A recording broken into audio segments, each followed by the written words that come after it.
100세까지 건강하게. 한국인의 건강 수명이 위협받고 있다. 노화, 습관, 질병. 건강 수명 연장 프로젝트. 건강 매거진에서 여러분의 건강 궁금증 모두 해결하세요.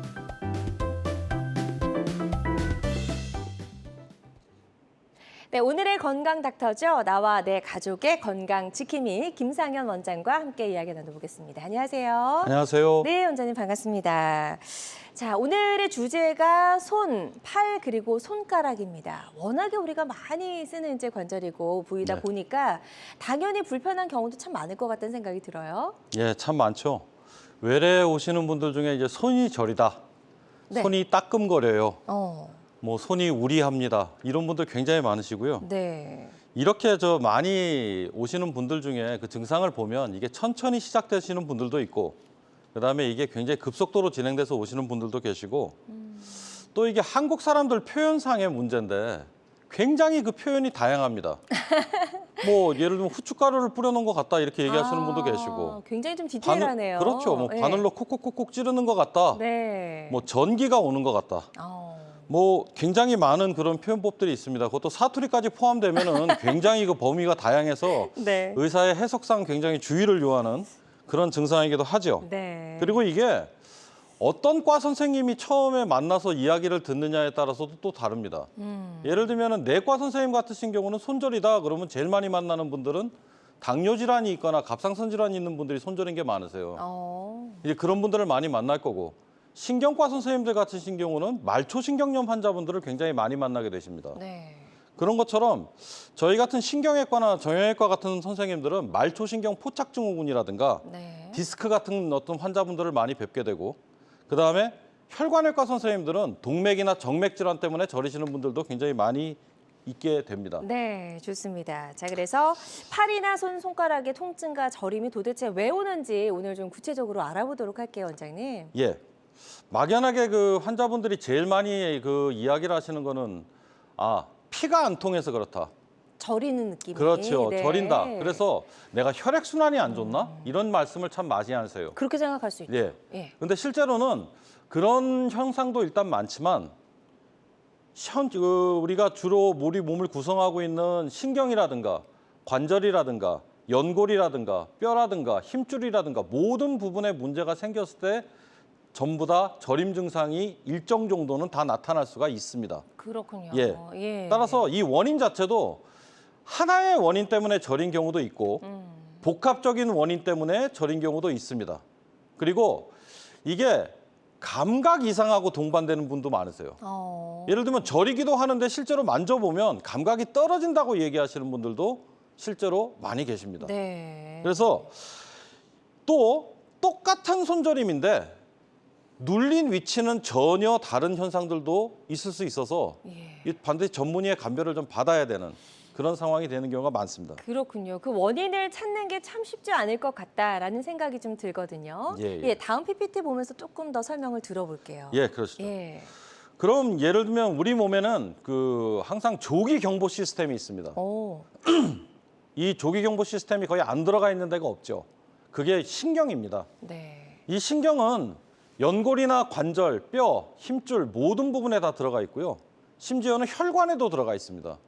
그래서 이런 부분들에 문제가 생길 때마다 조기에 이거를 발견해서 예를 들면 염증 시그널이 왔다. 네. 염증이 생겼다. 빨리 인지해서 몸을 방어할 수 있게 만들어주는 기능을 하고요. 또 이 반대로 이 센서가 오작동을 합니다.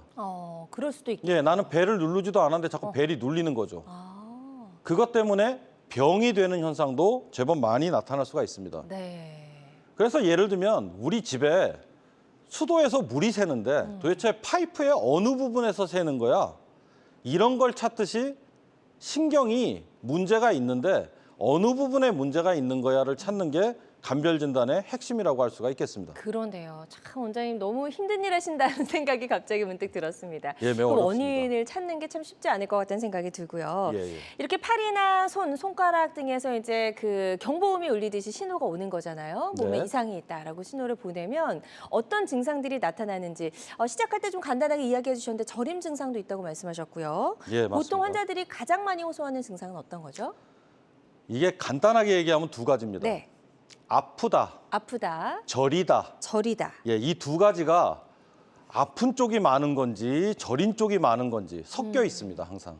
그래서 보통은 이제 아프다 쪽이 많으신 분들, 아프다 쪽이 많으신 분들은 관절이나 연골이나 뼈나 힘줄, 그다음에 인대, 이 근육 이런 데 질환이 주로 많으신 분들이 아프다를 주로 얘기를 많이 하시고요. 네. 신경이나 혈관 문제가 좀 동반이 많이 되신 분들, 네. 이런 분들이 주로 저리다라는 말씀을 좀 많이 하십니다. 좋습니다. 그래서 어느 부분에 문제가 생겼던지 이런 것들은 항상 같이 있는 경우가 많기 때문에 네. 환자의 얘기에 귀를 잘 기울여보고 실제로 만져보고 움직여보고 해야지 처음에 진단을 잡는 데 아주 도움이 될 수가 있습니다. 네. 자, 이렇게 이제 어떤 질환이 생겼을 때 손이나 손가락, 팔 쪽이 아프거나 저림 증상을 이제 동반할 수가 있는데요. 자, 그렇다면 어떤 질환 때문에 우리 손이나 손가락이 우리 몸에 이런 신호를 보내는 건지 어떤 질환들 때문인지 좀 알아볼 필요가 있겠네요. 예. 아까도 말씀드렸다시피 어떤 의사가 보느냐에 따라 가지고 좀 다르긴 한데 네. 저희 외래에서 많이 보는 걸 중심으로 해서도 오늘은 좀 설명을 드리겠습니다. 이게 워낙 광범위한 분야이기 때문에 그렇죠. 그 분야를 다 다룰 수는 없어서 네. 핵심적인 것만 오늘 다루고 넘어갈 텐데 그럼에도 불구하고 꽤 많네요. 예, 맞습니다. 네. 이게 사실 가장 흔한 거는 전 국민의 어떤 그 인지도를 쌓고 있는 손목 터널 증후군. 네. 손이 저리면 다 저거라고 얘기하고 오시는 분들이 많으세요. 그냥 흔하게 많이 들어봤어요. 예, 그렇죠. 예. 뭐 인터넷에 봐도 뭐 다 손목 터널 증후군이다. 네. 이렇게 하시는 분들이 많은데 실제로는 저거 아닌 분들 굉장히 많습니다. 오. 예, 굉장히 많아요. 네. 그다음에 말초신경 포착 증후군. 뭔가 좀 낯설 수는 있습니다. 이건 그 생소하네요. 말 자체가. 포착이라는 건 덫에 걸렸다는 뜻이거든요. 그 덫에 걸리는 게 뼈와 근육 사이에서 덫에 걸릴 수도 있고 근육과 근육 사이에서 신경이 덫에 걸릴 수도 있습니다.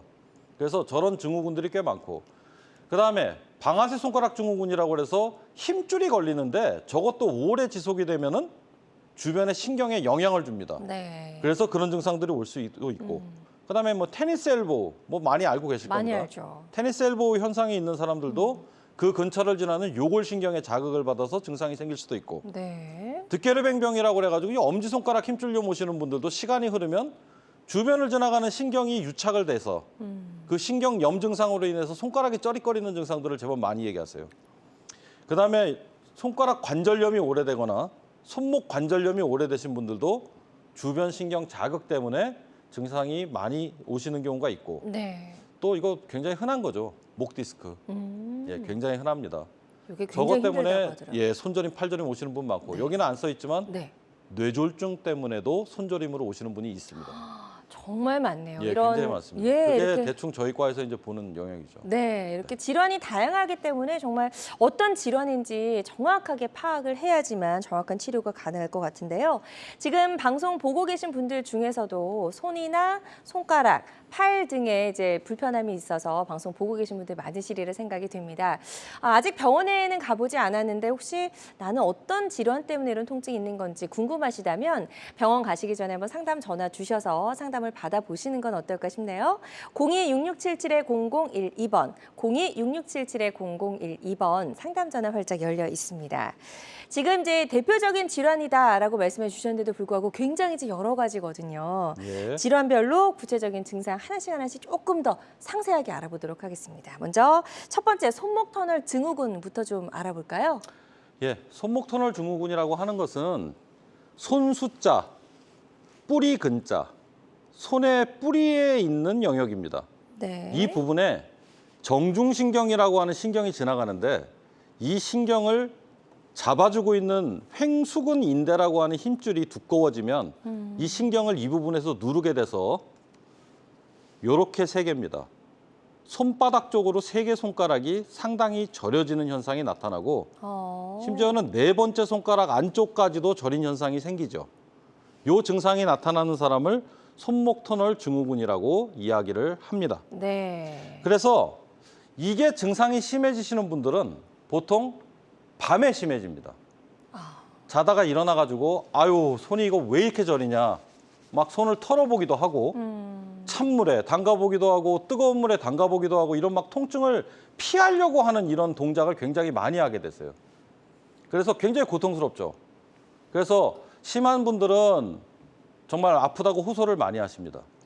여기 화면상에 잠깐 보시면 저 위에 네. 사진을 잠깐 보겠습니다. 위에 사진 잠깐 보면 요즘은 초음파가 많이 좋아졌기 때문에 초음파상에 저기 노란색 첫 번째, 그다음에 중간에 작은 노란색, 그다음에 다시 큰 노란색 이렇게 표시되어 있는 저 구간이 정중신경입니다. 초음파로 굉장히 잘 보이거든요. 저 중간 부위에 노란색 원반이 좁아져 있는 저 빨간색으로 표시되어 있는 저 부분이 신경이 눌려 있는 모습입니다. 그래서 저런 모습이 주로 보일 때는 치료가 필요하게 되죠. 치료가 필요하게 돼서 저기에 주사를 놓거나 아니면은 수술을 받거나 그런 행동을 이제 꼭 해줘야 되는. 네. 그럼 방송 보고 계신 분들 중에서 나도 좀 손가락 3개가 좀 불편했는데 저렸는데 하신 분들 계실 것 같아요. 혹시 병원에 가기 전에 내가 스스로 좀 자가 진단을 해볼 수 있는 방법 없을까요? 자가 진단을 할 수 있는 그 방법이 있죠. 네. 그 외국 의사들 중에 몇 분이 이런 걸 이제 만드셔서 교육을 좀 많이 했는데, 자, 제 손을 잠깐 좀 보실까요? 손을 이렇게 보시면 이 상태에서 팔꿈치를 살짝 들고 손목을 이렇게 대봅니다. 그리고 손목을 최대한 90도 정도로 꺾어보는 거죠. 네. 이렇게 하고서 1분을 버팁니다. 1분을 딱 버티는데 요 새끼손가락하고 4번째 손가락 빼고 엄지, 검지, 3번째 손가락까지가 저려오기 시작하네. 1분 이내에. 이런 현상이 나타나면 이거는 정중신경 증상이 맞습니다. 손목 터널 증후군인 거죠. 네. 예. 그다음에 또 한 가지 검사 방법은요. 아까 제가 설명드렸다시피 횡수근 인대 부위. 네. 횡수근 인대 부위를 엄지손가락으로 힘을 지그시 줘서 눌러봅니다. 네. 지그시 줘서 눌러봤는데 동일한 증상이 생기네.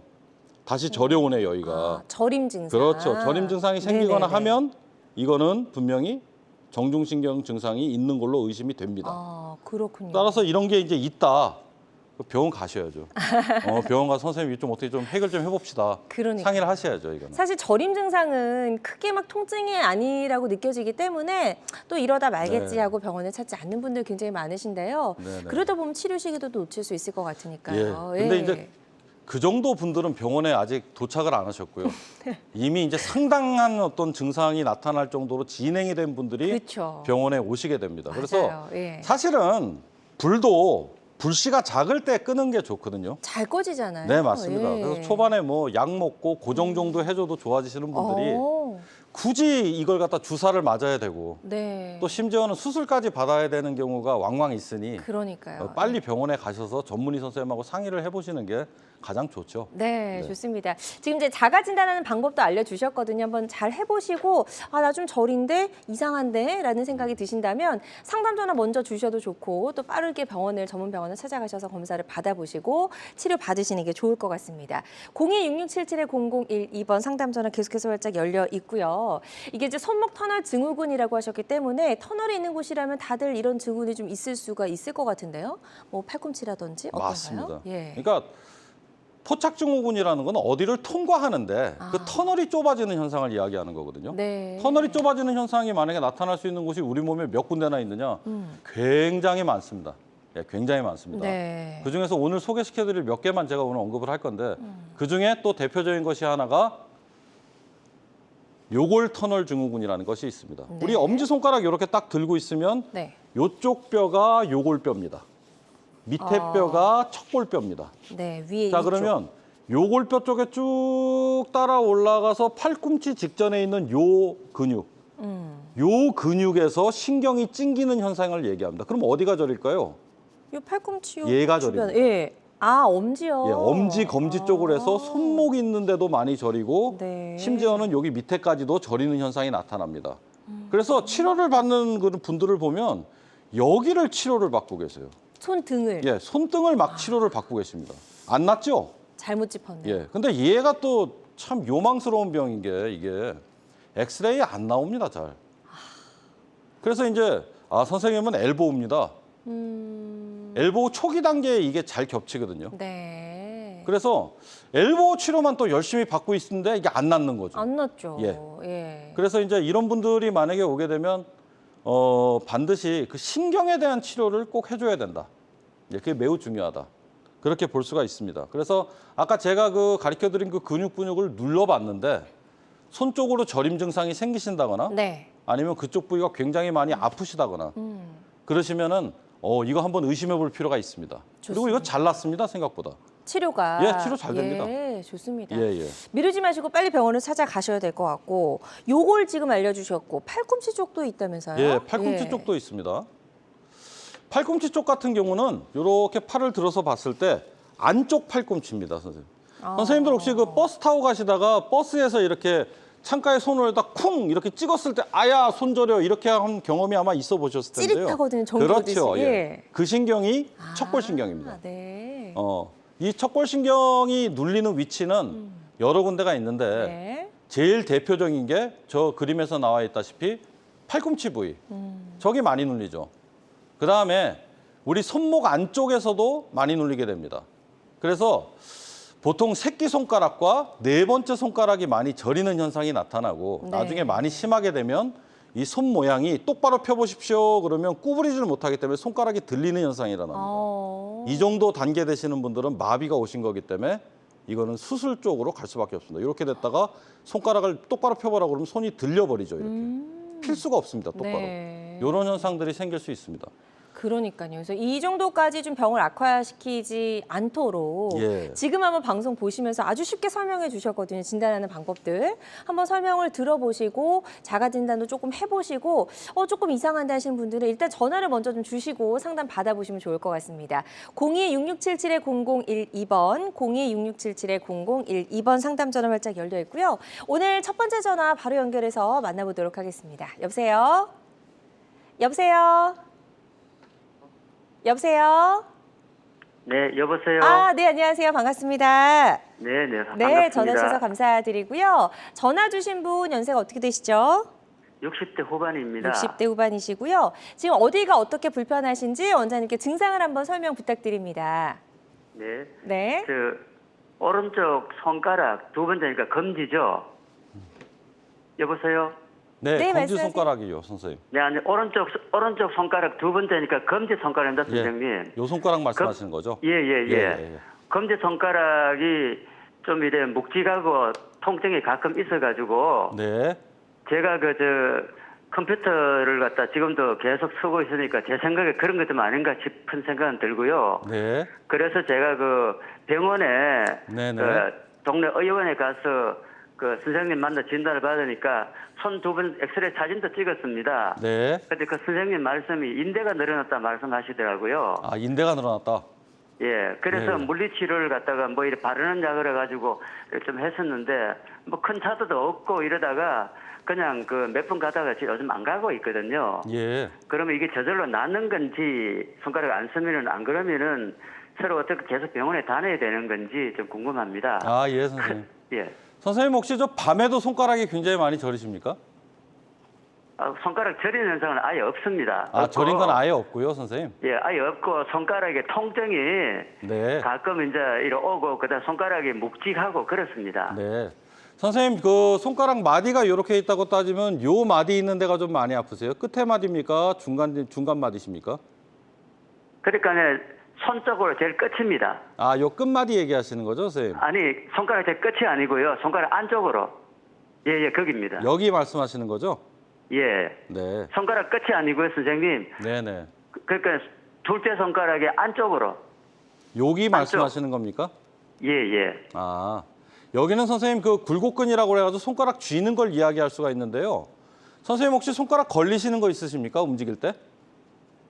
그런 거 없어요. 지금도 이렇게 펴고 달고 하면 하나도 안 아파요. 예. 예. 그러시면은 선생님 그거는 그쪽 선생님한테 일단 먹는 약 처방을 받아서 좀 드시면 많은 도움이 되실 것 같습니다. 네. 지금 일단 생각보다는 좀 경증이라고 좀 볼 수가 네, 있을 것 경증이라고 같아요. 볼수 있죠. 예, 일단은 네네. 드시는 약으로도 충분히 증상을 완화시킬 수 있을 것 같다라고 말씀하셨으니까요. 잘 치료 받아보시고 건강 되찾으셨으면 좋겠습니다. 자, 계속해서 상담 전화는 활짝 열려 있습니다. 손이나 손가락, 팔 쪽에 통증이나 저림 때문에 고민이신 분들, 어떤 질환인지 알고 싶다 하시는 분들 상담 전화 주시고 한번 상담을 받아보시면 좋을 것 같아요. 02-667-0012번, 02-667-0012번 상담 전화 활짝 열어놓도록 하겠습니다. 자, 저희 이제 첫 번째로 손목 터널 증후군에 대해서 이제 좀 살펴봤고요. 그것만큼이나 아주 흔하게 또 요즘 많이 이제 들려오는 질환명이 방아쇠수지 증후군입니다. 예, 이것 때문에도 굉장히 많은 분들이 고생하고 계시다고요. 예, 방아쇠 손가락 증후군 예. 굉장히 많습니다. 일단 부자연스럽고 아프고 이 손가락 움직이는 게 걸리다가 이게 점차 굳어가는 현상이 나타나고 염증 심해지면 손가락까지 저려오고 이런 현상들이 드물게 좀 오는 병들입니다. 이거는 결국은 이제 그 치료를 잘하면은 미연에 좀 예방할 수도 있고 나중에 이게 계속 진행되면 수술까지 가야 되는 병이거든요. 그래서 보통은 이제 이런 것들은 염증성 질환이고 손을 많이 쓰시는 분들한테 사실 잘 생깁니다. 그리고 밤에도 심해지는 양상을 띠게 되죠. 그래서 손가락 걸림이 많이 심해지면은 요거는 조치를 좀 빨리 취하는 게 좋습니다. 여기 파워포인트 잠깐 좀 보시면요. 네. 여기 안에 그 손가락이 걸리는 위치가 있습니다. 손가락이 걸리는 위치가 손가락 힘줄 연조 표시되어 있는 저 위치가 지금 손가락 걸리는 위치고요. 그다음에 여기 보시면 걸리는 위치 주변에 신경이 지나가고 있습니다. 그 위치에서 저림 현상들이 같이 동반될 수 있는 그런 것이고 요거와 조금 비슷하게 득괴뢰뱅병이라는 것도 사실 여기서 힘줄이 걸리는 현상인데 이 힘줄이 걸리는 현상 때문에 주변에 지나가는 신경이 자극받아가지고 같이 저림 증상이 손가락으로 나타날 수 있는 현상이 됩니다. 네. 이 병을 만약에 좀 진단해보고 싶으신 분들은 엄지손가락 이렇게 펴시고 엄지손가락 이렇게 구부리신 다음에 이렇게 붙잡고 구속을 하시고 앞으로 이렇게 꺾어보는 동작을 했는데 손목이 굉장히 아파요. 이 부분입니다. 좀 당기는데요? 예, 이 부분. 그러면 있으신 겁니다. 약간. 예, 요 부위인데 아야 이런 증상이 나타나시면 이 병에 해당되시기 때문에 이것도 치료를 좀 받으시는 게 네. 좋을 것 같습니다. 아야까지는 한데 약간 당기는 느낌이 좀 들어요. 예, 근데 이분들이 보통 이제 아까 제가 두 개를 묶어서 설명드렸는데 이거를 스테로이드 주사를 사실 많이 맞거든요. 주사를 많이 맞다가 신경까지 나중에 유착이 돼가지고 통증이 생기시는 분들이 좀 많으세요. 네. 그래가지고 주사 맞다가 만약에 저린 경우가 생긴다고 한다면 그거는 빨리 좀 조치를 또 취해야 됩니다. 그렇군요. 예, 예. 그래서 주사 치료도 뭐 적절하게 맞는 건 좋겠지만 이제 주사 치료도 너무 자주 이렇게 맞는 건 좋지 않다라고 하고 또 어떤 주사 이게 들어가는지도 우리가 분명히 좀 알고 맞아야 될 것 같다는 생각을 해봅니다.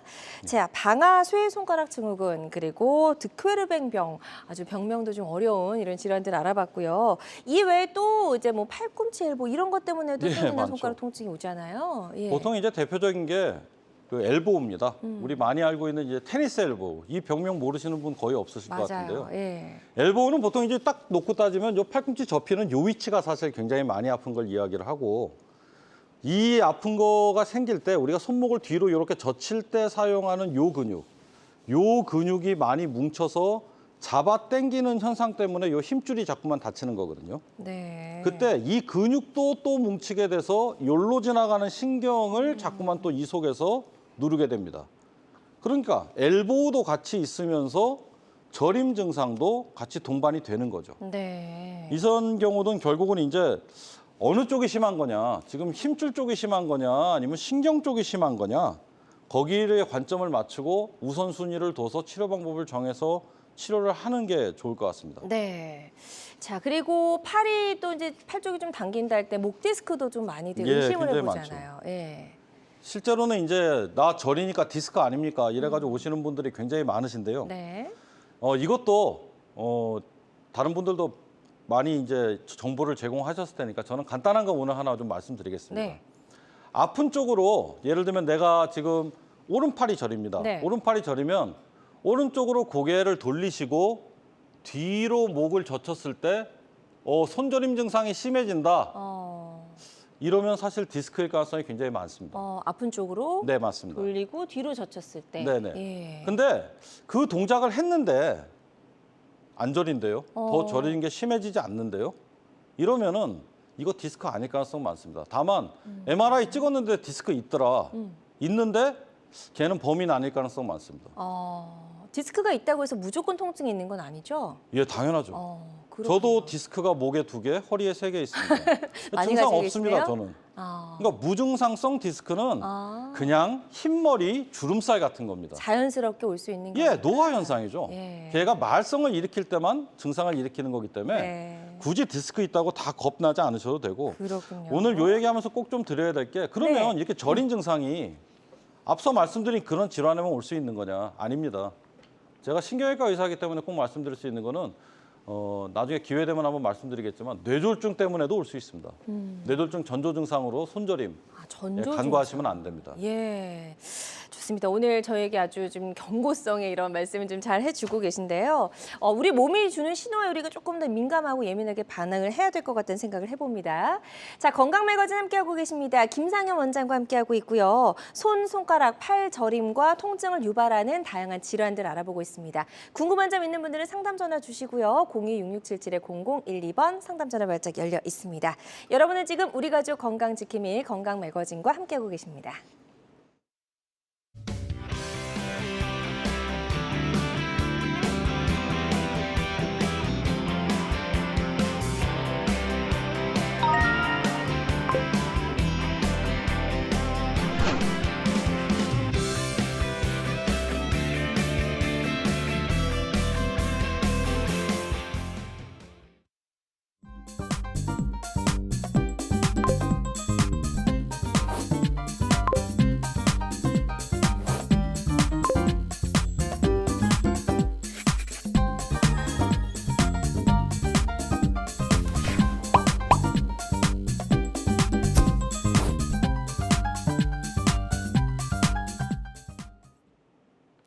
네, 김상현 원장과 함께 이야기 나눠보고 있습니다. 오늘 건강 매거진에서는 손, 손가락, 팔 저림과 통증을 유발하는 다양한 질환들 알아보고 있고요. 자, 지금부터는 어떻게 치료하면 좋을지 치료법에 대해서도 이야기를 좀 나눠보도록 하겠습니다.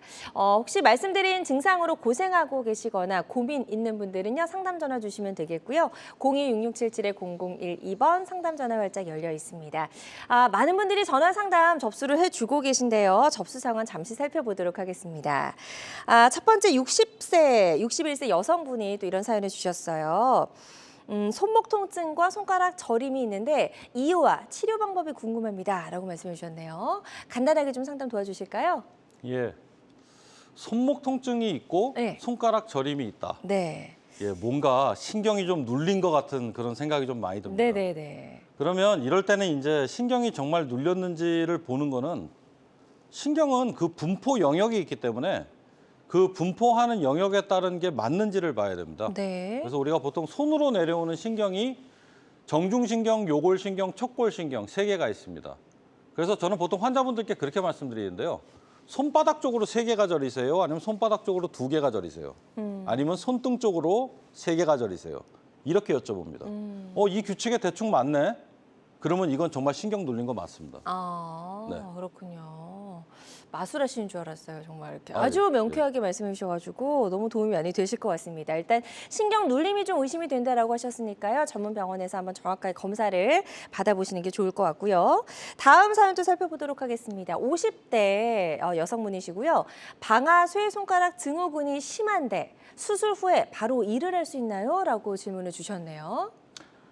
방아쇠 손가락 수술하고 나서 바로 일을 할 수 있느냐? 네. 그럼 예를 들면 오늘 수술했는데 내일 내가 나가서 가만히를 둘 수 있습니까? 그건 안 될 것 그런 같아요. 건 아니죠. 예. 그래서 보통은 예전에 고식적인 수술법, 그러니까 째고 수술할 때는 보통 3주 정도 반기부스를 했습니다. 네. 그래서 3주 정도 반기부스 하고 이제 실밥은 2주째 빼고 그러니까 환자분들이 고생이 좀 많으셨죠. 근데 요즘 같은 경우는 간단하게 경피적 활차절 개술을 하기 때문에 보통은 이제 일주일 정도 지난 상태에서 살살 쓰십시오라고 말씀을 드리고 네. 한 달째 뵈면은 자랑스럽게 이미 굉장히 많이 쓰고 있습니다라고 얘기하시는 분들이 좀 많아지셨습니다. 네. 예. 그래서 예전보다는 이제 재활하는 기간이 조금 많이 매우 짧아졌다라고 짧아졌죠. 예. 보시면 되겠고요. 다음 사연도 살펴보도록 하겠습니다. 40대 남성분이 이런 사연을 주셨어요.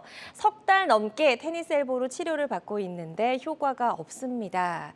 많이 좀 답답하실 것 같네요. 석 달이면. 예, 힘듭니다. 네. 저 마음이 좀 이해가 되는 면이 많은데 그러니까요. 저런 환자분도 참 많으시거든요. 근데 제 개인적인 결론으로는 항상 저 테니스 엘보가 참 재발을 잘합니다. 그렇기 때문에 저거는 아무리 열심히 해서 치료를 해서 환자가 나았을 때 제가 느끼는 거는 뭐냐면 이건 내가 치료를 잘해서 난 게 아니라 환자분의 치료에 대한 인내심이 스스로를 고쳤다. 그러니까 예를 들면 약을 먹더라도 6주 이상 꾸준하게 약을 스트레이트로 계속 드셨는지 네. 이거 보통 인내심 아니고는 그 해결 안 되거든요. 쉽지 않죠. 예. 네네. 그다음에 꼬박꼬박 그 프롤로 주사 같은 걸 좀 맞으러 오셔야 되는데 그것도 아주 인내심을 가지고 오셔서 열심히 치료에 임하셨는지 이런 것도 굉장히 중요한 상황이 됩니다. 그래서 네. 테니스 엘보는 정말 한번 고치려고 마음을 잡수시면 끝을 한번 보셔야 됩니다. 정말 열심히 치료받으셔야 됩니다. 끈기를 가지고 네, 맞습니다. 꾸준하게 치료를 예, 예. 잘 받으셔야 된다고 말씀을 해주셨습니다. 자, 이외에도 정말 다양한 증상과 궁금증 전화로 남겨주고 계십니다. 02-6677-0012번 상담 전화 활짝 열려 있고요. 또 다른 시청자 한 분 전화 연결되어 있다고 합니다. 만나보도록 할게요. 여보세요? 네, 네, 안녕하세요. 반갑습니다. 자, 전화 주신 분 연세 어떻게 되시죠? 60대 후반입니다. 네, 어디가 가장 많이 불편하신지 저희 원장님께 증상을 좀 설명해 주시면 되겠어요. 왼쪽 예. 팔목 아래부터 엄청 저리거든요. 밤에만. 밤에만. 밤에만 그렇게 저려요. 이거 손바닥 쪽으로 저리십니까, 선생님? 손바닥도, 예, 손바닥으로요. 예, 손등 쪽이 아니시죠? 네네. 예, 손바닥 중에 이렇게 3개하고 요 4개까지만 딱 저리지 않으세요? 네네. 엄지, 검지, 3번째 손가락, 그다음에 4번째 손가락 요 안쪽까지만 저리지 않으세요? 네네, 그런 것 같아요. 선생님 혹시 주무시다가 깨가지고 아우 저려 죽겠네, 아이고 너무 저리다 막 털어보신 경험이 있으십니까? 예, 그럼 좀 자다가 있으시군요, 선생님. 심했죠, 그게. 네, 그 얼마나 되신 증상이십니까? 한 2달 정도 됐나요? 아유 고생스러우시겠습니다. 네. 제가 보기에는 자 손수자, 뿌리 근자, 수근관이라고 합니다. 여기를 수근관에서 생긴 손목 터널 증후군 증상으로 아주 강하게 의심이 됩니다, 선생님. 요거는 선생님하고 그 근처에 계신 전문의 선생님하고 상의하셔서 손목에 주사를 맞으시던 아니면은 특히 좀 이따 설명드릴 건데 요 엄지 손가락 근육 말라 있는 게 되게 중요합니다. 이거 혹시 신경 눌러 있는 상태에서 요거 마르기 시작하면은 수술 결과도 굉장히 안 좋거든요. 그러니까 요거 생기기 전에 치료를 빨리 받으시는 게 좋으실 것 같습니다. 네, 좋습니다. 이것도 지금 이제 상담해 주신 내용을 바탕으로 한번 병원에 가셔서 전문적으로 검사를 받아보시고 잘 치료 받아보셨으면 좋겠습니다. 자, 계속해서 상담 전화는 활짝 열려 있습니다. 02-6677-0012번, 02-6677-0012번으로 전화 주시면 되겠습니다. 자, 손 그리고 팔 저림, 아까도 저희가 좀 이야기를 나눴지만 원인이 굉장히 다양하고 질환도 다양하기 때문에 아주 정확하게 좀 진단하는 게 필요할 것 같고요. 네. 정확한 진단이 내려진 다음에는 이제 치료를 또 잘 해야 되잖아요. 어떤 치료 방법들이 있을까요? 치료 방법 요 도표 보시면서 이제 말씀드리면 예, 참 다양합니다. 그러네요. 예, 치료 방법을 일일이 입으로 열거하기도 힘들 정도로 굉장히 많은데 여기서 중요한 거는 딱 한 가지입니다. 그 사람 원인에 맞춰서 치료해야 됩니다. 그렇죠. 그래서 약으로만 해결되시는 분들도 있고요. 그다음에 근육 이완제로 해결되시는 분들도 있고 그다음에 주사까지 가야 되시는 분도 있고 수술까지 가야 되시는 분들도 있습니다. 네, 좋습니다. 자, 그리고 맨 아래쪽에 초음파 경피적 수술 같은 경우도 수술은 수술인 거죠, 원장님? 네, 저거 수술입니다. 네. 예전에는 그 열고 눈으로 보고 그 부분을 감압하는 거를 목적으로 해가지고 수술을 많이 했지요. 네. 좋은 방법입니다. 근데 재활하는 데 시간이 참 많이 걸리고 상처가 아무는 데 시간이 많이 걸리고 합병증의 빈도도 조금 높았습니다. 그래서 요즘 같은 경우는 초음파가 많이 발전했기 때문에 간단한 수술 기구를 가지고도 초음파로 눈으로 보면서 목표 부위만 정확히 수술할 수 있는 그런 최소 침습 방법들이 많이 개발되고 있습니다. 네. 대표적인 예가 방아쇠 수지에 대한 수술인데요. 좀 이따가 그거는 제가 좀 간단하게 설명드리겠습니다. 네, 좋습니다. 일단 원인을 정확하게 파악을 해야지만 또 정확한 치료가 가능하다라는 말씀해 주셨고요. 원인만큼이나 치료 방법도 굉장히 다양함을 저희가 알 수가 있었습니다. 그럼 지금부터는 예후가 좋았던 치료 사례 하나씩 만나보도록 하겠습니다. 첫 번째 치료 사례는 48세 여성분이고요. 어떤 증상들이 있으셨죠? 예, 48세 여자 환자분이셨는데 이분은 손목 터널 증후군, 방금 전화 오셨던 분하고 같은 증상입니다. 네. 이분은 증상이 한 달 정도 되셨었고 네. 전형적인 막 밤에 일어나서 막 털고 엄지, 검지, 중지 쪽으로 딱 저리고. 근데 다만 이분 같은 경우는 치료법에 있어서 주사 맞는 방법으로 선택을 했던 이유가 엄지손가락 쪽 근육이 빠지는 현상이 없었기 때문에 그렇습니다. 그래서 저 사진을 보시면 저기 그 날카롭게 보이는 저 부위가 주사 바늘이 정중신경 위로 지금 들어가 있는 장면이고요. 저렇게 해서 신경 주변을 포도당으로 유착을 제거해주는 신경 하이드로 다이섹션 주사 치료로 완치가 되셨던 그런 경우십니다. 네, 아주 예후가 좋았던 그런 치료 사례였고요. 환자들마다 치료 효과는 조금씩 다를 수가 있을 텐데요. 신경 하이드로 다이섹션 주사 치료 그리고 일반 주사 치료 어떤 점이 좀 차이점이 있나요? 예. 보통은 이제 이런 데 많이 놓는 주사가 스테로이드 주사를 많이 놓죠. 네. 왜냐? 일단 신경 염증을 제거를 해줘야 신경 붓기가 빠지면서 그 좁은 터널에서 신경이 넉넉한 공간을 가질 수가 있어서 증상이 없어지기 때문에 그런데요. 네. 좋은 약이긴 한데 이 약은 사실 자주 쓸 수가 없어요. 그렇죠. 그래서 대한내분비학회에서도 어떻게 권장을 하고 있냐면 1년에 3번 이내로 써라. 한 번 쓰더라도 2주 이상의 간격을 띄고 쓰는 것이 좋다. 그리고 양을 무한정 넣을 수가 없습니다. 그쵸. 저기에. 그리고 혈당 높으신 분들, 그다음에 생리불순 있으신 분들, 폐경기 증상이 있는 분들 악화되시고, 그다음에 반복 주사 놓게 되면은 그 부위에 유착이 막 오게 돼가지고 오히려 안 좋기도 하고 근육내로 들어가면 근육이 줄어들기도 하는 부작용들이 있어서 참 좋은 주사지만 굉장히 제한적으로 사용을 해야 되죠. 네. 반면에 아까 신경 유착을 제거해 준다고 하는 그 신경 하이드로 다이섹션 방법을 쓰게 되면은 이거는 5% 포도당을 사용하기 때문에 주변과 유착이 생기지 않습니다. 그리고 들어간 양은 한 30분 이내로 전부 다 흡수가 되거든요, 몸에서. 그래서 굉장히 좋은 효과를 가질 수 있고 충분한 용량을 주입할 수 있고 여러 번 반복할 수 있기 때문에 저 방법을 사용하시는 거는 굉장히 노령이거나 병이 있으신 분들한테도 좀 안전하게 사용할 수 있는 방법이라 할 수 있겠습니다. 네, 좋습니다. 자, 신경 하이드로 다이섹션 주사와 일반 주사 치료 차이점 설명 들어봤습니다. 환자들마다 치료 효과는 조금씩 다를 수가 있겠습니다. 방송 보고 계신 분들 중에서 이 손이나 손가락 또 팔꿈치 통증 때문에 힘드신 분들 상담 전화 주시면 되겠고요. 02-6677-0012번 상담 전화 활짝 열려 있습니다. 다음 전화 연결해서 또 만나보도록 할게요. 여보세요? 여보세요? 예, 네, 안녕하세요. 반갑습니다. 예, 전화 주신 분 연세 어떻게 되시죠? 72인데요. 네, 72세시고 어떻게 어디가 불편하신지 원장님께 설명을 좀 부탁드릴게요. 새끼 손가락, 네. 그 옆에 거하고 두 개가 그리 양쪽이 저리고요. 이렇게 저리신단 말씀이시죠, 선생님? 예, 두 개 네네네. 양쪽에. 예. 예. 얼마나 되신 증상이십니까? 이게 내가 10년이 넘었거든요. 아이고, 수술한 데가 목 디스크 수술을 했어요. 예. 그래 이제 그 소름 저림이 약하게 있더니 요즘은 많이 심해지고 이 목에 네. 또 이 툭 빌겨지는 거 마냥 이렇게 만지면 불룩 내밀어요. 그러면 그게 통증이 심하면 막 주물른다고 내가 거기를. 예. 어르신 그러고 지금 이제 목 내리기를 이렇게 집에서 조금 하고 그러면은 그게 이제 좀 가라앉으면 통증이 덜하고 손저림이. 네네네. 어르신은 제가 보기에는 그 목을 뒤로 젖히셨을 때 통증이 더 심해지지 그래 이제 않습니까? 고개를 너무 이렇게 들어도 예. 거기가 너무 심해지고 너무 숙이고 있어도 그렇고. 어르신은 제가 보기에는 여기 8번 경추신경, 요 두 개를 지배하는 게 8번 경추신경이거든요. 목 디스크가 재발하신 것 같습니다.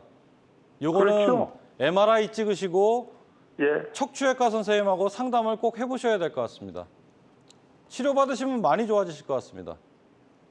네, 좋습니다. 일단 이게 목 디스크가 재발을 한 거냐라고 말씀을 해주셨는데 아무래도 지금 증상만으로는 목 디스크가 재발한 가능성이 좀 있어 보인다라고 예. 설명해 주셨거든요. 정확한 이제 진단을 위해서 MRI 검사 권해주셨으니까요. 잘 검사 받아보시고 치료도 적극적으로 좀 해보시길 바랍니다. 계속해서 상담 전화는 활짝 열려 있습니다. 02-6677-0012번으로 전화 주시면 되겠고요. 또 예후가 좋았던 치료 사례 계속해서 만나보도록 하겠습니다. 이번에 만나볼 사례도 역시 이제 손목 터널 증후군인데요. 64세 남성분의 사례가 준비되어 있네요. 예, 이 64세 남자 환자분은 결국은 여는 수술까지 가셨던 분이신데 그 이유가 하나가 있습니다. 아까도 네. 제가 설명을 좀 드렸었는데 자, 저 사진을 좀 보실까요? 저기 보면 엄지손가락 쪽 요 근육, 엄지손가락 쪽 요 근육을 보게 되면 근육 자체가 많이 위축돼 있고 빠져 있는 게 보입니다. 그러네, 쑥 근육이 뻗어 있어요. 예, 말라 있죠. 네. 저런 증상이 나타날 정도로 정중신경 압박이 심한 경우는 반드시 수술을 하셔야 되는데 네. 저 정도 빠질 때까지 기다렸다가는 수술 결과가 별로 좋지가 않습니다. 이것도 역시 시기를 좀 놓치셨네요. 예, 시기를 갖다가 잘 잡으셔서 수술을 하셔야 되기 때문에 너무 아픈 걸 참고 오래 기다리시면은 어떤 병이든 결과가 좋지 않습니다. 그렇죠. 적정한 시간 내에 네. 수술을 받으시는 게 좋죠. 자, 이렇게 오픈 수술이 불가피해서 수술을 하게 되는 경우도 있지만 아무래도 이제 오픈해서 수술을 하다 보면 회복 기간이 길어질 수밖에 없잖아요. 네, 맞습니다. 예. 매우 길어집니다. 그래서 그럴 때 이제 할 수 있는 뭐 다른 방법이 있는지 아니면 오픈 수술과 지금 또 많이 이제 시행되는 네네. 어떤 수술 방법 좀 비교해 주실까요? 간단하게 비교를 좀 해보겠습니다. 예를 들면은 손목 터널 증후군에도 적용되는 거고 다른 데도 적용되는 거지만 오픈 수술과 경피적 절개술, 안 째고 하는 방법을 만약에 비교를 해본다고 하면 네. 오픈 수술은 정상 조직 손상시키는 거를 갖다가 피해갈 수가 없습니다. 피부부터 다 열고 들어가야 되기 때문에 그렇고 경피적 수술 같은 경우에는 정상 조직을 건드릴 필요가 없고 목표 부위만 딱 건드려서 수술해주는 방법이 있죠. 네. 그래서 오픈 수술은 결국 눈으로 보고 하는 수술이고 경피적 절개술은 정상 조직은 놔두고 하니까 볼 수가 없거든요. 따라서 내시경이나 초음파를 보면서 수술하게 되고 째면 결국 입원해야 됩니다.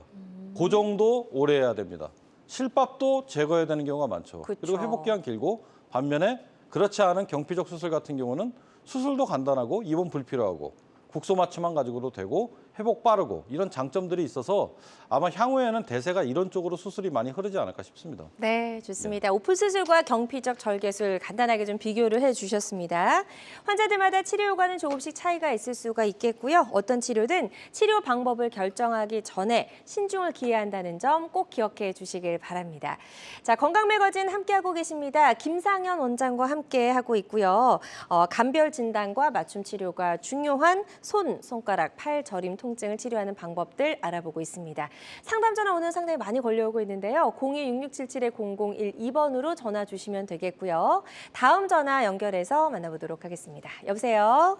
네. 네, 안녕하세요. 반갑습니다. 네, 안녕하세요. 네, 전화 주신 분 연세 어떻게 되시죠? 네, 67세고요. 네, 어떻게 불편하신지 설명을 좀 부탁드릴게요. 한 2년 전부터 오른쪽 손바닥 그 네 손가락 검지에서부터 새끼 손가락 빼고 네 손가락이 저리고 아파요. 이렇게 말씀이십니까? 네, 네 개. 네. 그러니까 검지, 손바닥 엄지, 쪽으로? 검지, 네, 새끼 손가락 빼고. 네. 얘가 계속 아프고 저리고 평소에는 괜찮은데 가만히 있으면 절절절 느낌이 오고 핸드폰 만지거나 뭐 만지면 저려서 아파요. 네. 네, 그래서 치료를 지금 동네 병원에서 그 레이저 치료 신경 치료하고 5번 정도 받았는데 예. 효과가 0도 없어요. 똑같아요. 선생님, 그래서- 저 혹시 네. 제가 아까 가르쳐드렸던 요 테스트 한번 해보셨습니까? 네. 요거 했더니 저리 오시던가요? 그거 했는데 그땐 저리지 않았어요. 그렇죠. 네. 그러시면 선생님 손 요렇게 해보시고요. 네. 안쪽 팔꿈치 안쪽에서 여기 한번 눌러보십시오. 여기 한번 이렇게 비비듯이 한번 눌러보십시오. 안쪽에. 안쪽으로요. 예. 요쪽으로 만약에 눌렀는데 상당히 아프면 요렇게 보시면 요 위치입니다. 가운데서 조금 안쪽입니다. 팔꿈치에 가깝고요. 딱 한 요 정도입니다. 요 정도 눌렀는데 아픈 거 상당히 심하시면은 정중신경이 손목에서 눌린 게 아니라 여기서 눌렸을 가능성도 굉장히 많습니다. 근데 여기는 안 아픈데요. 아, 그렇습니까? 아쉽습니다. 제가 옆에 있었으면 그냥 바로 체크를 해드렸을 텐데 그죠. 정중신경이 그렇게 눌려서 아플 수 있는 위치는 거기 말고도 이 팔꿈치 안쪽 여기서도 눌릴 수가 있고요. 네. 그다음에 이런 데서 증상이 생기는 경우도 있습니다. 이런 데서 눌려서 정중신경 증상 오시는 분도 계시거든요. 그렇기 때문에 감별 진단을 굉장히 좀 잘 하셔야 될 것 같습니다. 네, 원장님. 제가 2년 전에 손등 그 검지 위에가 신경이 여기가 감각이 없었어요. 계속 한 달 동안. 근데 그때부터 이 지문이 이렇게 손가락이 저린 거예요. 조금씩 하다가 계속 이렇게 심하게 된 거예요. 뭔가 사용을 많이 하시면 이게 저려지십니까? 아니 뭐 일을 그렇게 많이 안 하고 있는데 네. 핸드폰 쓸 때 이제 뭐 이렇게 만지고 할 때 그때는 막 저려요. 일단 네, 저린 손가락이. 증상은 신경 증상이 맞기 때문에요, 선생님. 네. 정 검사가 어려우시면요. 그 대학병원이나 그런 데 가셔서 근전도 검사가 꼭 필요할 수도 있습니다. 네. 좋습니다. 이게 이제 전화상이다 보니까 정확하게 진단을 내려드리는 데는 좀 한계가 있을 수 있다는 점을 양해를 좀 부탁을 드리고요. 지금 권유해 주신 치료 방법을 잘 참고하셔서 병원에서 검사 잘 받아보시고 치료 계획 세워보셨으면 좋겠습니다. 계속해서 상담 전화는 활짝 열려 있고요. 026677-0012번으로 전화 주시면 되겠습니다. 자, 또 치료 사례 더 만나보도록 할게요. 이번에는 이제 손과 팔 저림 통증이 있는 사례들 살펴보고 있고요. 56세 남성분이고요. 이분은 방아쇠 손가락 증후군이 있던 분이네요. 네, 맞습니다. 네.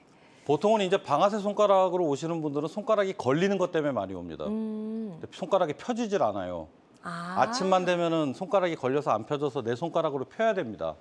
이런 증상이라든가 억지로 펴려고 하면 이게 펴집니다. 이런 증상들로 많이 오시는데 이분 같은 경우는 증상이 좀 오래되시고 손을 좀 많이 쓰시던 분이기 때문에 네. 손가락 저림까지 같이 오셨던 분이세요.